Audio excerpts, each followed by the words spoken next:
Secara definitif, konsumsi berarti suatu kegiatan untuk menghabiskan nilai dari suatu produk atau jasa. Aktivitas konsumsi misalnya, kita punya sebungkus mie instan di tanggal tua, dan teman-teman kemudian memasak mie tersebut lalu memakannya. Maka terjadi proses penghancuran nilai dari sebuah mie instan, yaitu berupa menghilangkan rasa lapar. Aktivitas konsumsi tersebut melenyapkan wujud dari mie instan itu sendiri. Kemudian, ketika kita mengkonsumsi sesuatu yang berupa barang-barang inventaris, sebut saja seperti pakaian, kendaraan, atau elektronik, ketika kita memiliki sebuah kamera misalnya, material kamera tidak akan lenyap ketika digunakan, tetapi nilai dan kemampuannya perlahan berkurang dari waktu ke waktu. Sejatinya manusia melakukan kegiatan konsumsi itu untuk memenuhi kebutuhan hidupnya, walaupun pada zaman sekarang konsumsi juga untuk memenuhi hasrat atau keinginan. Dan ketika konsumsi tidak lagi sebatas untuk memenuhi kebutuhan hidup, melainkan untuk memuaskan hasrat, maka ini akan mengarah pada perilaku konsumerisme.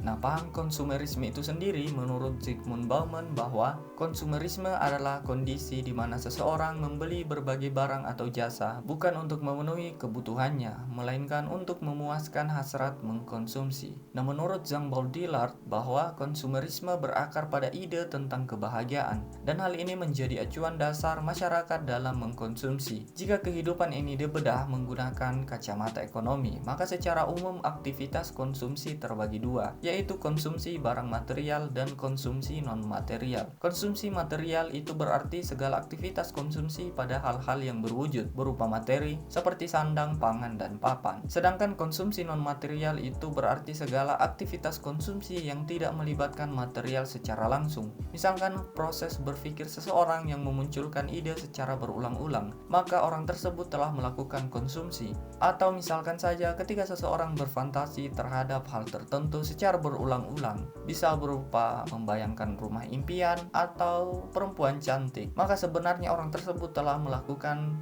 konsumsi non-material. Maslow membagi 5 tingkat kebutuhan manusia dalam teori motivasinya, yaitu kebutuhan paling dasar adalah kebutuhan fisik atau fisiologis yang berupa upah minimum, makanan, minuman, dan lainnya. Kemudian kedua ada kebutuhan akan keamanan, misalkan jaminan kesehatan, jaminan dana pensiun, dan sebagainya. Lalu ada kebutuhan sosial seperti menjalin pertemanan, memadu cinta kasih dengan lawan jenis, atau kegiatan lainnya. Lalu keempat ada kebutuhan akan penghargaan atau pengakuan, seperti kenaikan jabatan, peran penting dalam masyarakat. Dan terakhir ada kebutuhan aktualisasi diri, seperti pengembangan diri atau pemenuhan ideologi dan lainnya. Manusia menghabiskan begitu banyak waktu untuk melakukan kegiatan konsumsi. Bahkan sebagian besar aktivitas didedikasikan untuk kegiatan konsumsi, baik itu melakukan konsumsi secara langsung atau melakukan aktivitas yang mendorong terjadinya kegiatan konsumsi. Tidak hanya makan dan minum, bahkan kita bekerja keras saat ini adalah tujuannya agar bisa melakukan konsumsi esok hari, atau bahasa kerennya adalah agar dapur tetap mengepul. Orang-orang mulai bersaing secara ketat dalam pekerjaan. Tujuannya adalah agar memperoleh posisi yang lebih kuat dan lebih mapan, sehingga pendapatan meningkat, lalu secara otomatis akan mempengaruhi kualitas konsumsi seseorang. Sama halnya dengan aktivitas pendidikan. Saat ini banyak atau hampir semua orang rela menghabiskan waktu, tenaga, uang yang tidak sedikit untuk menempuh pendidikan setinggi mungkin. Tujuannya adalah agar memperoleh keahlian dan legalitas pendidikan, sehingga memudahkan mencari pekerjaan, dan lagi-lagi pada akhirnya agar mampu mengakses aktivitas konsumsi yang lebih baik, tentunya dengan uang dan kompensasi yang seimbang. Kalau tidak percaya, coba saja keluar rumah di pagi hari.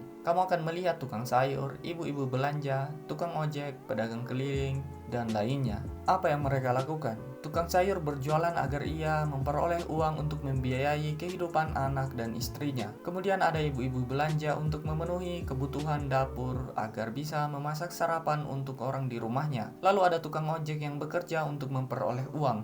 Semuanya berakhir pada kegiatan konsumsi, proses penghabisan nilai barang dan jasa. Menariknya adalah konsumsi saat ini tidak hanya untuk memenuhi kebutuhan hidup, melainkan juga untuk memenuhi gaya hidup. Konsumsi kebutuhan hidup dilakukan untuk bertahan hidup, dan konsumsi gaya hidup dilakukan untuk memperoleh pengakuan di tengah masyarakat atau untuk memuaskan hasrat individu. Contohnya ketika seseorang karyawan swasta dengan gaji standar UMR rela menabung berbulan-bulan agar bisa memperoleh sepatu bermerek idamannya yang harganya lebih tinggi dari gaji bulanannya, maka itu disebut sebagai sebagai konsumsi gaya hidup, karena tujuannya bukan sekedar memenuhi kebutuhan tapi untuk memuaskan gaya.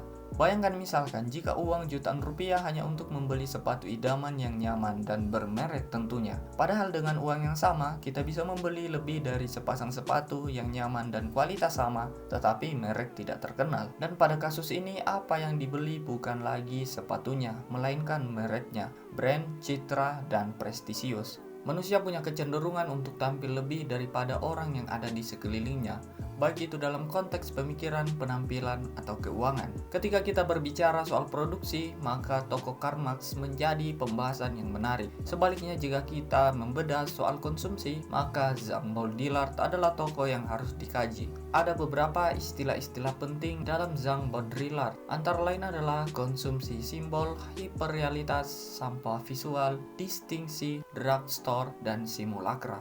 Apa yang dimaksud dengan istilah-istilah tersebut? Nantikan pembahasannya di video-video selanjutnya. Salam kumbang kidal, kiri jalan terus.